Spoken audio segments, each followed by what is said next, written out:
આજે આપણે density measurement કરવાના છે, જેમાં આપણે મર્ક્યુરી, વોટર અને ઓઇલની ડેન્સિટી મેઝર કરીશું. જેમાં સૌથી પહેલા આપણે જે પણ પાત્ર લઈશું બીકર, એનો વજન કરીશું. એટલે સૌથી પહેલા આપણી પાસે જે બીકર છે એનો વજન કરીશું.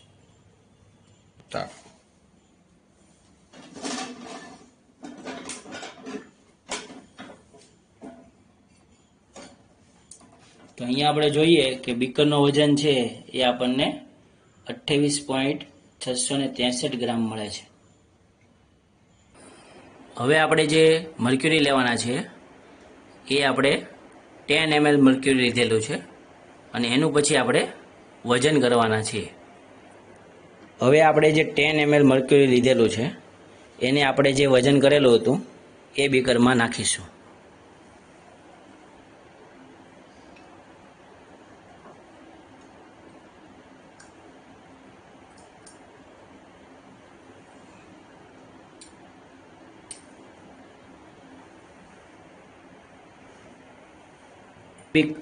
હવે આ બીકરનું આપણે વજન કરીશું,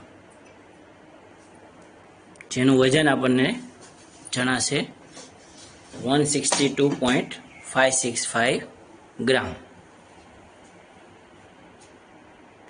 હવે આ જે આપણને વજન મળ્યું છે એ મર્ક્યુરી અને બીકર બંનેનું છે. તો ખાલી મર્ક્યુરીનું વજન મેળવવા માટે બીકરનું જે પણ વેઇટ હતું એ આપણે માઇનસ કરી દઈશું, જેથી કરીને આપણને મર્ક્યુરીનો વેઇટ મળી જશે. હવે આ જ રીતના આપણે આ જ પ્રોસેસ ઓઇલ અને વોટર માટે રિપીટ કરીશું, જેથી કરીને આપણને એની પણ ડેન્સિટી મળે. હવે આ જ પ્રોસેસ આપણે વોટર માટે રિપીટ કરીશું.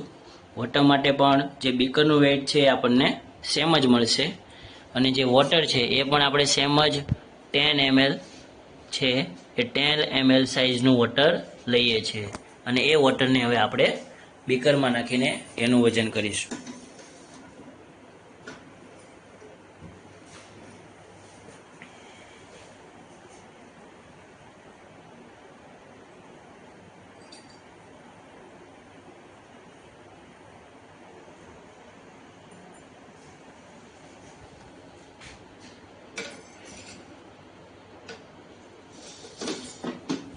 તો એ વજન આપણને 37.686 ગ્રામ જણાય છે અને આ વજનમાંથી આપણે ફરીથી બીકરનું વજન માઇનસ કરીને વોટરનું વજન મેળવીશું, જે આગળ આપણે કેલ્ક્યુલેશન દ્વારા જાણીશું.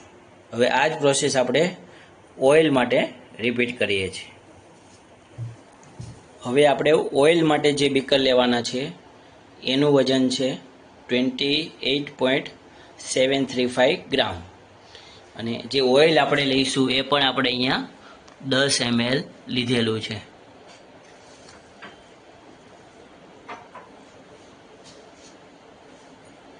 જેનું આપણે હવે વજન કરવાના છીએ.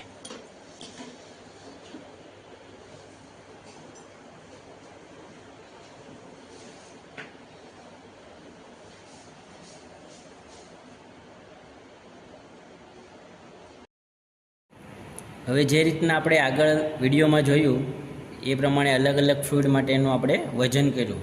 હવે જે ફ્લુઇડ આપણે વજન કરેલો હતો એમની આપણે ડેન્સિટી કેલ્ક્યુલેટ કરીશું. સૌથી પહેલાં આપણે મર્ક્યુરી લીધેલું હતું. મર્ક્યુરી માટેનું જેનું આપણે વોલ્યુમ લીધેલું હતું 10 ml. એ mlને આપણે લીટરમાં કન્વર્ટ કરીશું તો થશે 10 × 10⁻³ લીટર અને જે મીટર ક્યુબમાં થશે 10 × 10⁻⁶. એમાં જે બીકર હતું એ બીકરનું વજન આપણે 28.663 ગ્રામ નોંધાયેલું. ત્યારબાદ એમાં વેઇટ બીકર સાથે મર્ક્યુરી આપણે એડ કરેલો, જેનું વેઇટ આપણને જણાયેલું 162.565 ગ્રામ.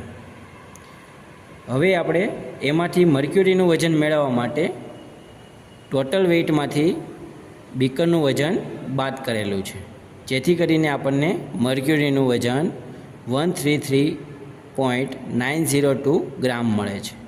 હવે આ ગ્રામ છે એને આપણે કેજીમાં કન્વર્ટ કરીશું, જેથી કરીને આપણને વેલ્યુ મળે છે 133 0.902 ઇન્ટુ 10⁻³ kg.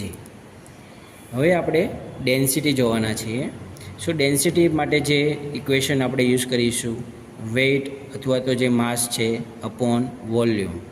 તો અહીંયા આપણને જે મર્ક્યુરીનું વેઇટ મળેલું એ આપણે લીધેલું છે કેજીમાં.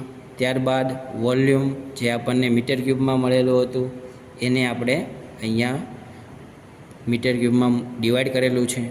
અને આનું સિમ્પ્લિફિકેશન કરતાં આપણને આન્સર આવે છે 13,390.2 kg/m³, જે આપણી મર્ક્યુરીની ડેન્સિટી થશે. તો આવી જ રીતના આપણે જે વોટર માટે રીડિંગ લીધેલા હતા એના રીડિંગ હતા વોલ્યુમ 10 ml, વેઇટ બીકરનું 28.679 ગ્રામ, વોટર વિથ વોટર એનું વોલ્યુમ વેઇટ મળેલું આપણને 37.686 ગ્રામ. હવે વોટર માટેનું જ કેલ્ક્યુલેશન હવે તમારે જાતે કરીને આ જ પ્રોસેસ ફોલો કરીને આપણે તમારે જણાવવાનું રહેશે. સેમ ઓઇલ માટે જે રીડિંગ લીધેલા volume 10 ml, beaker weight 28.735 gram and with oil weight 36.644 gram. એની પણ આપણે ડેન્સિટી આગળ જે આપણે પ્રોસેસ જોઈ એ પ્રોસેસ દ્વારા જ મેળવી શકીએ.